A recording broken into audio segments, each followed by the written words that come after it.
places to settle in. When we left Israel, we don't feel settled.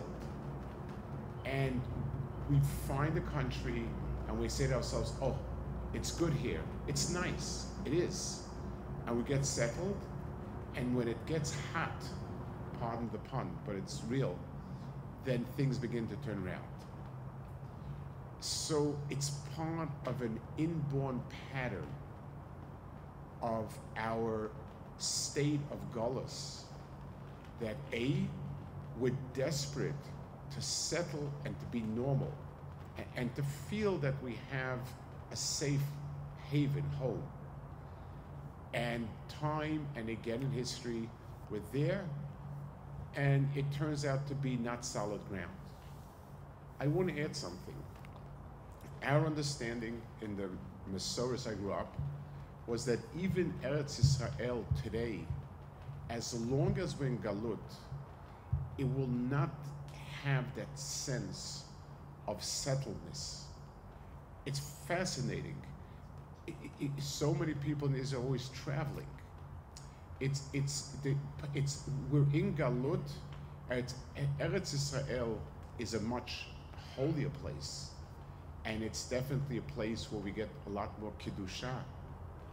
But that sense of rock solid here, unfortunately, we have that same sense of not feeling we're grounded. I was there in the Yom Kippur War, and it hit us. After the 6-Day War, I wasn't there for 6-Day War, I was young, and we thought it's over. We're there forever, no problems. Yom Kippur War came, and it was so devastating, so unsettling. Gulf War, Lebanon, on and on and on. It's part of the curse of the general sense of Galut. I want to add a point to that curse. It's a curse, and it's a terrible situation. But Hashem also has a reason. There's a purpose. And I want to try to read a few psukim. In Parshat Ki Tavo, we have what's called the Tochacha, which are all the terrible things that will chas v'shalom befall our nation if we don't do what's right. And a lot of terrible, terrible things. At the very end, there's like summing up. And it says, Hashem will spread you out amongst the nations from one end to the other end. You will end up worshiping gods that are not your gods. But in those nations, you'll never find tranquility. You won't have a place to put your foot down. HaKadosh Baruch Hu will always make you nervous, tense. Your life is going to be hanging in a balance, and you'll always be scared and never believe in the firmness of your existence. In the morning, you'll say, "Who will give me?" In the evening, even say, "When the morning come," and so on. So, in a certain sense, I think that this is sort of explaining to us. Hashem has sent us to all four corners of the earth. There's a reason for it, and Hashem understands what it is that we need, kapara and so on. But we're His nation, and He does not want us to ever become assimilated out. And therefore, wherever we are, it's a promise. This is not the Tochacha per se. This is an explanation that when you'll be in Galut, you'll want to become part of the nation because you want to be normal. It'll never happen. And time and again, if we look back in history, we were acclimated, we were acculturated, we were the best. Whether it was in Spain, whether it was in Morocco, whether it was in Iraq, whether it was in Germany, whether it was in France, wherever it was, we contributed the most to those countries. We were settled, and then, boom, things began to shake and to tremble. And it's a sort of a hashgacha from Hashem that in as much as we might be drawn to these places, He'll never let us sink into these places. It's sort of a safety device, as if you wish, to keep us on our journey to where we're supposed to go. So this is another one of these kufis. I think for us Americans who felt that America is better than good, can't be better, we were in for a rude awakening. I mean, I don't have to, I'm not extreme. I don't like saying, well, this is how Nazi Germany started. I don't like that type of talk. But we certainly got shooken up. We certainly realized that a lot of the people who we thought were normal, decent people with thinking straight, good people, caring people, say some of the things that are crazy, and it feels very uncomfortable. Being uncomfortable means we're not home. We can't take it for granted. And even at Yisrael, unfortunately, until the owner is home, it's not home yet. It definitely is the holiest place. A person who can live in Eretz Yisrael, it's the most wonderful thing, and so on. But that same element of unsettledness exists there as well, unfortunately. So I guess it's a moment to sit and to think that we're in a boat. We still haven't reached the shore, and we can't take our safety and security for granted. I'm not talking about, doing what we need to do in terms of hiring guards and so on. That's not. You don't need me to say what you need, but to understand, HaKadosh Baruch Hu doesn't want us psychologically to feel we're Americans, we're Argentinians, we're Frenchmen. No, we're Jews in a boat. It's not pleasant to be in a boat for so long and not to have a place to be, but it helps us focus that the Geula we're looking for is a place to be who we are, and to be together at HaKadosh Baruch Hu. That's a home. So, Bez Hashem, hopefully this is the last time the ground has to shake, and Bez Hashem we'll spot real land soon, and we'll have a place to be. Bez Hashem, b'mher v'yameinu. Amen.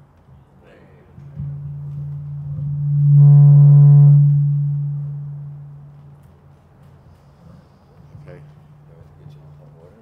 It's fine. It's I don't want to get too comfortable. I see. The idea was that Rabbi was going to give an introductory talk, but mostly we're here for questions and answers about the topic the Rabbi just brought up, or any topic related or unrelated. So that's what we're here for. Anybody who wants to ask questions, please. Let's try without the mic and see if it works. Does it work without the mic? Do you hear me in the back? Yes. So I think it's much more pleasant. I'll raise up your voice a little I'll bit. raise my voice a little bit. Okay. Well, No mics. no mics. Perfect. Questions, anybody? In the line of your Shah, thank you, Rabbi Mario. Is it? Sit here for a minute. It's What? always been Just in sit. our mind, and I can say that because I know the people that is around me, has to eventually migrate and live in Israel, but being in the situation that we're in, we are settled people in Miami. What kind of pressure should we put on ourselves to own a property in Israel, to have a foot in Israel, have a place that we can literally from one day to the next be there?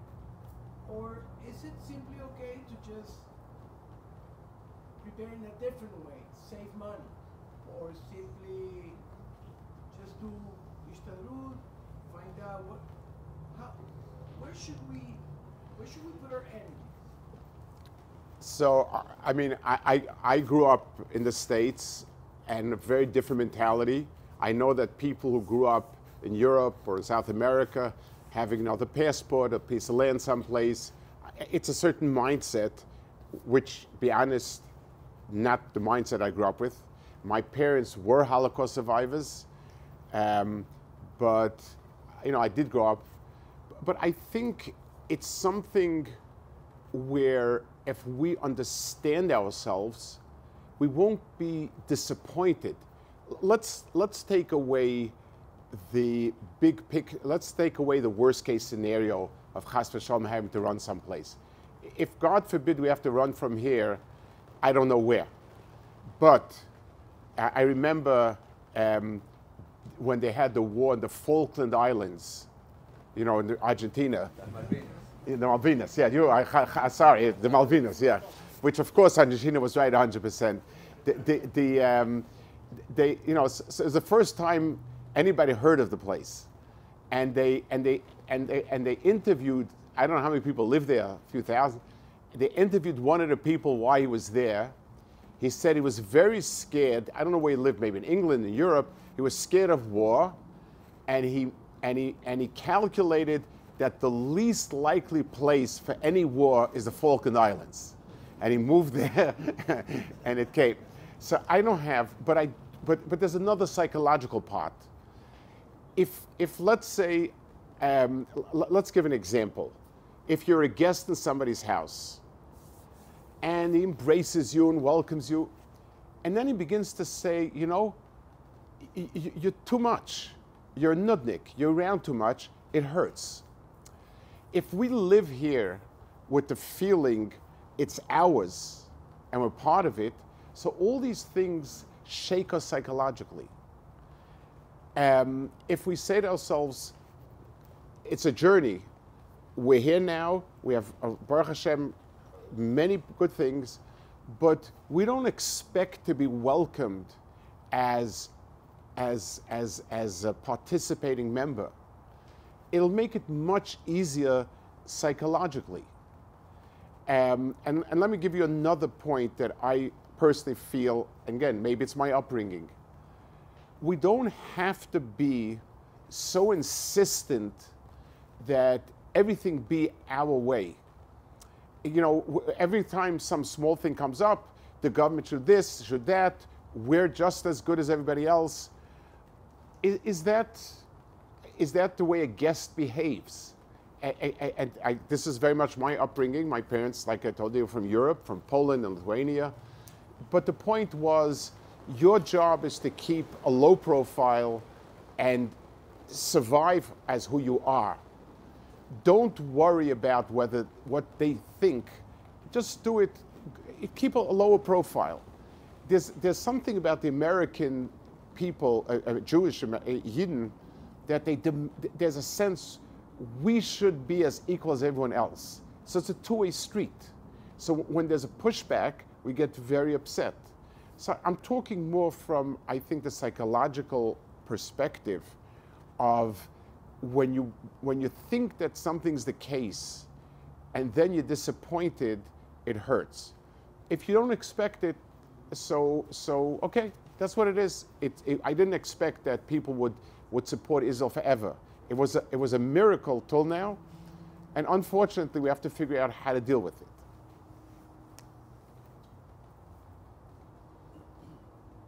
Yes?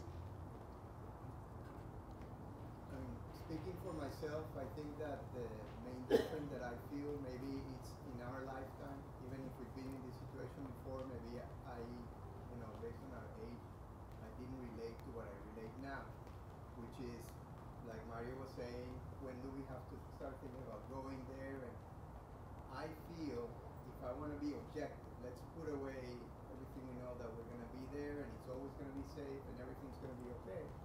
If you look at it objectively, 3 months ago, they entered like there was no boundaries there. We have people surrounding us from everywhere. So I don't feel like I felt, 4 months ago, like we're there, we can be there always, it's always going to be safe. Because right now, even looking at when we're going to go to Israel to be safe for the rest of my life, it doesn't feel that way anymore to me. So how can we deal with that situation when, I don't know, it's new to me.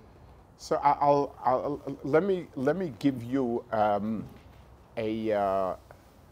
let me give you a certain picture that my Rebbe, my Rosh Yeshiva, Reb Chaim Shmulevitz, used to give. He said, it's relevant. I'm not going to go into the details of the halacha, but it says concerning a certain halacha that the Jews in the desert, because al pi Hashem yachnu, al pi Hashem yisu, which means they traveled when Hashem said to travel and stayed put when He said to stay put, it was always considered as if they're established in a certain place.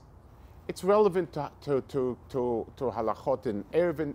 It's complicated. It's not important. But my Rebbe, Reb Chaim Shmulevitz, used to give a certain picture. He used to say, when I go from Yerushalayim to Tel Aviv, there's a journey. I start in Yerushalayim, I end up in Tel Aviv. A mother that's holding a child, even if she traveled from Yerushalayim to Tel Aviv, the child is by the mother, was by the mother, will be by the mother. It doesn't affect the child. Your point of reference is, what's your point of reference? For instance, in the solar system, we're here, and then in a minute we're here, and then we're there. But we're in Aventura, here, now. The fact that the earth is going around is irrelevant. If a person has a sense, the Jewish people are with Hashem. Hashem is taking us on a journey. So we're not in any one place, we're in His car, in His train. Sometimes that journey takes us through some terrible places that He knows and understands. But my sense of security is not because I'm in America or in Israel or anywhere. My sense of security is because Hashem has promised us as a people we'll survive, and we have. We also have bitachon each one personally. But the more our sense of belonging and security is as regards Hashem, it helps us that way. It's like a child with a mother. The mother is their point of reference, not the particular place where the mother is.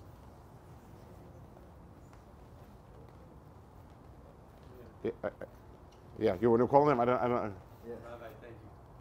So you mentioned. I don't know who your good friends are. So Everybody's friends here. everyone's friends, yeah. You mentioned that the seashore might not even be Israel as we know it today. So does that mean that even in Israel we should feel like guests or keep low expectations? We should feel it's like, if I can give a mashal that I always use. Imagine that somebody is, a child is away from home, not good relationship, whatever it was, cut off from home. And one day the child decides to come back, and he comes back to the house, and there's nobody home. Not sure if the parents moved or whatever it is. So the house is the house, but it's not the home until the parents are there. So there's something about it that is, you have strong feelings, but you're missing the difference between a home and a house is the person in it. So Eretz Yisrael is the house. This is where it'll happen. This is where we were. So it's supposed to evoke a very strong sense, but we also are painfully aware of there's nobody home. You know, obviously Hashem is there, but we don't feel that way. So it has some points that tie us very much to it, but a sense of missing something is there. I once heard from Rabbi Soloveitchik. He was the head of Yeshivah University of Ritz, tremendous Gaon, very, very Zionist person, rabbi, and he once spoke in Tisha B'Av, and he said, people ask me, we can stand by the kotel, so what are we mourning? why are we so broken? We're here. So he said, and again, he painted an extraordinary picture. He said, sometimes you have a parent and a child who unfortunately have not a good relationship. And you're sitting at the same table, but there's a million miles between you. And it hurts a lot more when a beloved parent or child is away. Oh, you miss.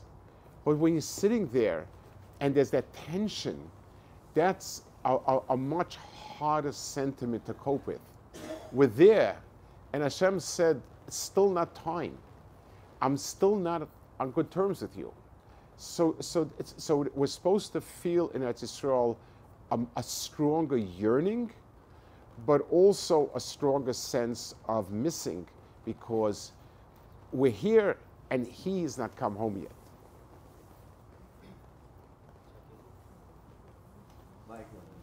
Rabbi, Yeah.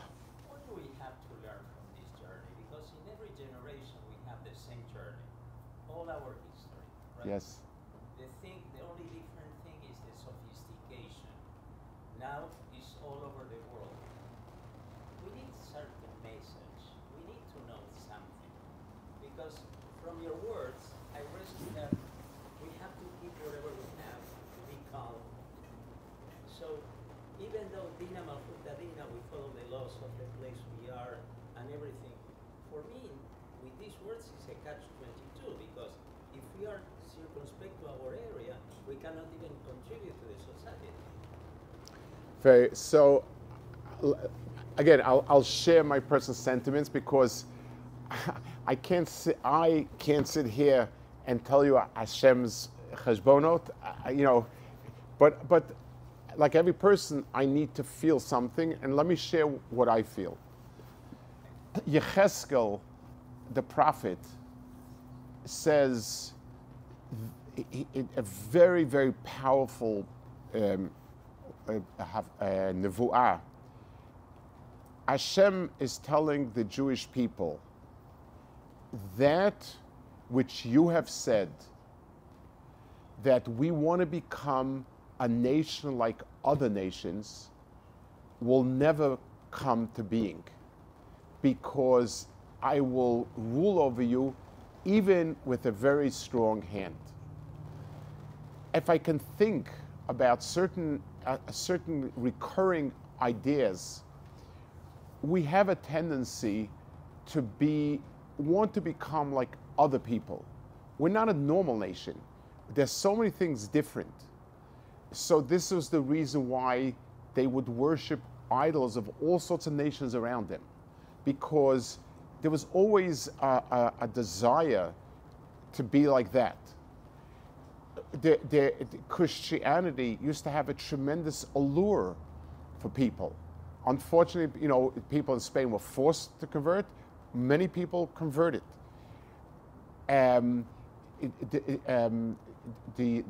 Germany had an extraordinary allure.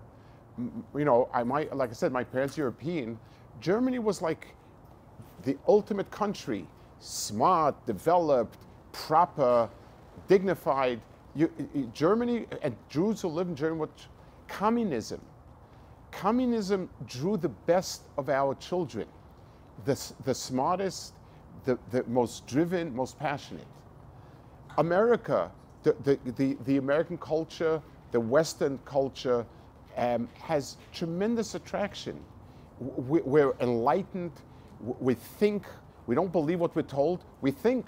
Harvard, Penn, they think. They don't listen to propaganda. They use their minds. They're good. They want the good in the world. They care for people that were molested, so long as they're not Jewish, but they're, and so on. We take a look. Every time that we went through this, we were forced to say ourselves, no.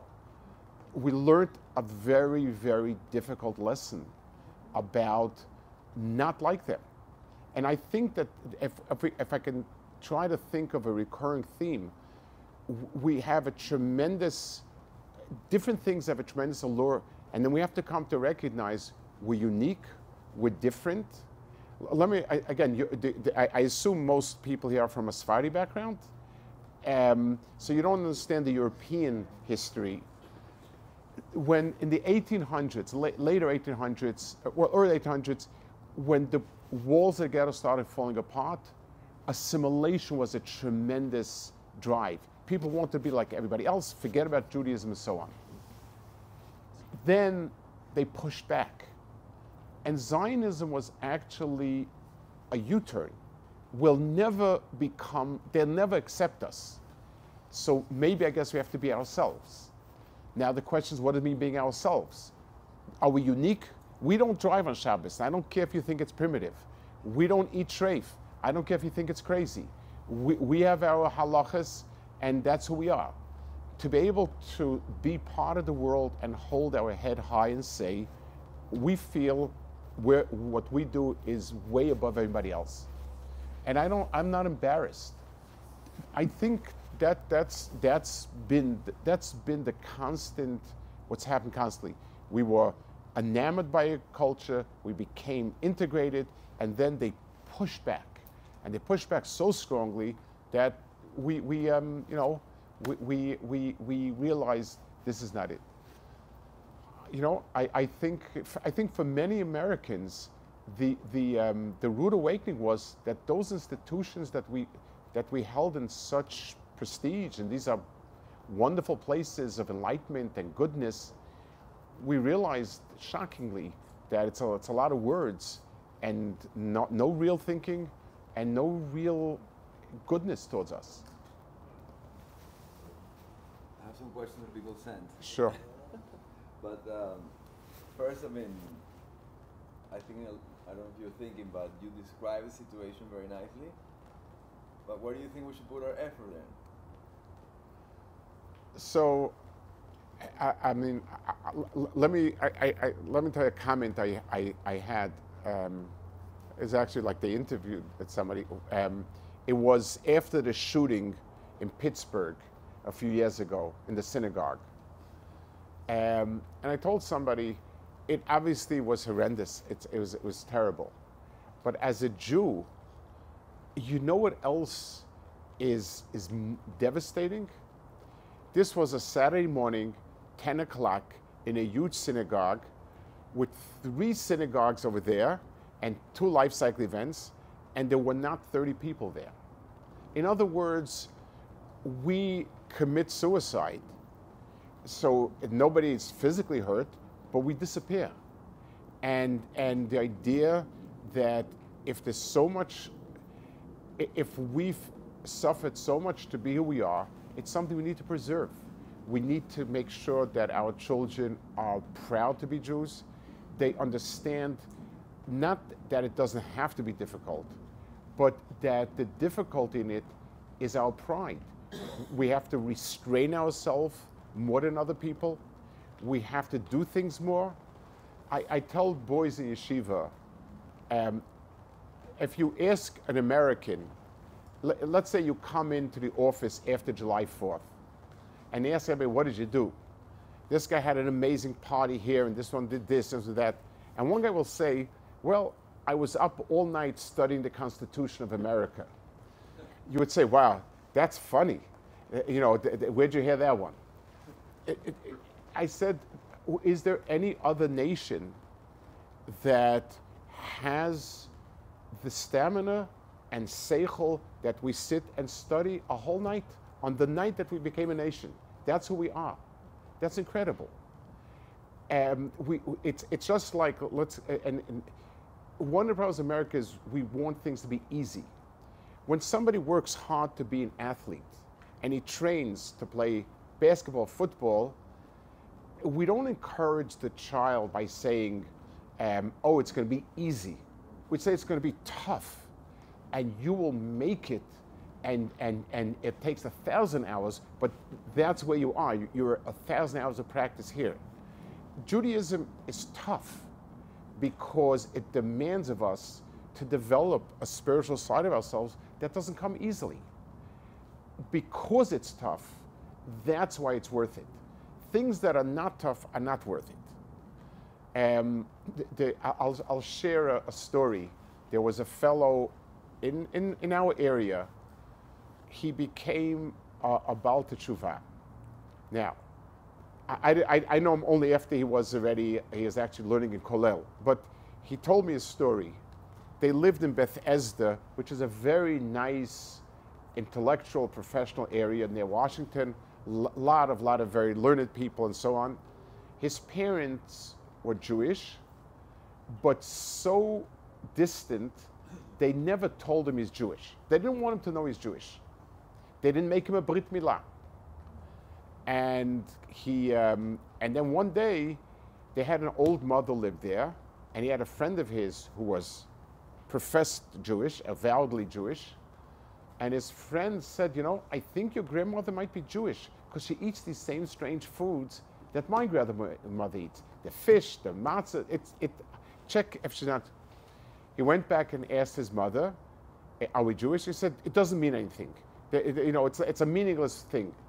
So obviously that got him very curious. When you want to hide something from kids, it's the best way to get them curious. And he went on a birthright trip, and he came back, and he went to the nearest reform place. That was the only thing he found on the map. And he asked, what does he need to do? He didn't have a Brit Milah. I said, no, it's nothing. That's already old-fashioned. It's fine. It's you're good as you are. So he said, okay, I'm not sure. He went to a conservative rabbi, and he said, well, actually, you do need a Brit Milah, but since you're so sincere and dedicated, and you mean so well, and it hurts at this age, and it's painful, so I'll let you go without it. So he said, if it's so easy, it's not worth it. Then it doesn't mean anything. If you can just wipe away, he ended up going to somebody from Rav. He told him no two ways about it. He had a Brit Milah. He told me it was incredibly painful. He said the third day was the worst, like it says. And Baruch Hashem, I saw him long after that. So we had no, but when he said was, if it's not hard to smear cheese on a bagel with lax, if that's all it's about, then is it worth it? To me, it was a very fascinating insight. I'll share one more story that I recently heard b'hashgacha that made me. I'd spoken many years ago in Yeshivah. There was a certain person in Russia, Soviet Russia.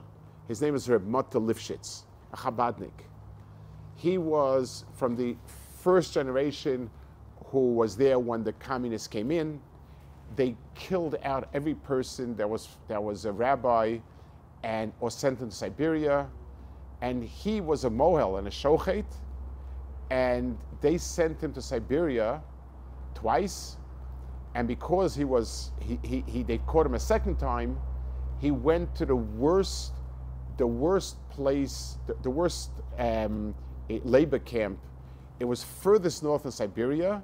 It was called Klimya. And it was a place where even gangsters were petrified to go there. That's how bad it was. It was minus 40 and minus 50 in the winter.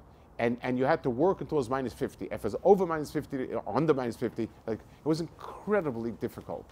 He survived. He came to America. He lived many years afterwards. And I spoke with him. He was an incredible person with incredible heroism. 2 months ago, I was at some place and I bumped into somebody and he said, you know, you spoke about him. He's my grandfather. I said, wow, tell me. I just, you know, I was so inspired just reading about him. He said, I'll tell you something. We asked him, grandfather, how did you survive? And he said, with a niggin, I had a niggin that was in my head all the time, and that kept me going. A song. So he asked him, what song? So the song was, Ashreinu matov chalkeinu umanayim goraleinu. And we say it in the prayers, how fortunate we are, how wonderful our lot is, how pleasant our inheritance is. Wow. In other words, to understand what it is that you have, what wealth we have, is really something that is how many people that are not Jewish and so on would sit and talk about issues and seriously debate and ask themselves, what's the meaning of this? Where's a person going to? What does it say about our nation? Take a look. That is something. And the fact that we're willing to do so much and to restrain ourselves I think that's what we need to do. That whatever pain and suffering we had, it should be worth it. It should be for something. And that's why we suffered. We don't know, but what we suffered for, we have the ability that the next generation should be people who love Torah, who want it, who are proud, and understand that working hard is not a problem, but it's rather a crown to make a person who he should be. Question? Yes, so of course, A bit higher, I'm sorry. I know maybe I sound low over there, but I need to, yeah. Yeah, so of course it's a pleasure, hearing everything, all the insightful stuff. But I know, especially with the ongoing conflict happening, and you see what's been happening, like a lot of pro-Palestinian protests, a lot of Israel protests, and with social media. What is like for someone like my age, like I'm in my 20s, 23. What is like the most important advice they can have, especially for a Jewish young in their 20s, especially dealing with the climate that we're in right now? So obviously it depends a lot on the person, but first of all, like we spoke till now, that you should build a life that you feel is worth the sacrifice. It's something that we know at least what sacrifice for. I also feel it's important when dealing with others, demonstrators, whatever it is, to close feelings down and use seichel. Do I have to, when I see somebody protesting and saying free Palestine, should I answer, should I answer? Reacting with feelings usually is not the best thing. In other words, it's something where we need to ask ourselves, very cold. It's one of the reasons, one of the natural reasons why Israel has an upper hand over Arabs. Arabs tend to be extremely emotional, volatile people, so they can do a massacre like they did. But in battle, that type of emotionalism tends to produce bad results. You slip up. If you're cold and calculated, we have to ask ourselves, when should we protest, when not, what's the point of it, and so on. I think so to get baited by somebody just because he's yelling free Palestine, should I yell, go someplace? I'm not sure. And so we just have to use judgment, good seichel, good rational judgment. Okay, I think we're coming, maybe one or two more questions. One or two, correct, yeah. Anybody has any questions? I have some questions people sent here on a different topic a little bit. Okay, it's one or two questions we can do, yeah. So, somebody asked, the Jewish people clearly has many needs. Poor people in Israel and the US, there are Jews struggling in Venezuela, Kolelim, we have to pay for a Jewish school, Kiruv, IDF, displaced family because of a war. What is a way of thinking through priorities, especially given the current situation? How one prioritize where and how to give? So it's a very hard question, and obviously, first of all, Yeshivah Greater Washington is the top priority. That's Rabbi Merkin reminded me, rightfully so. That should be number one stuck. Okay, but so I want to make a few points. I obviously can't give a gut. Local institutions, a community has an obligation to have its school, its shul, its mikvahs, its eruv, its rabbanim. That's not a tzedakah. That's a sort of obligation. And I don't think we should cut back on basic local needs, that's very important. Anything beyond that, I want to just put a certain, so if a person is involved in an institution where they depend on the person, this person is the person who's sort of a pillar of a certain institution, you can't just walk away. That is an issue. You can't just say, well, this year I'm giving. If you happen to give is one thing, but if you're the one who's always putting down 10% of the budget or whatever it is, that's a responsibility. A third point, like I guess segment what we spoke about, there are certain immediate needs. People who were kicked out of their homes, IDF and things like that. But when you talk about Kolim in place of Torah, it's sort of building building a long-term foundation.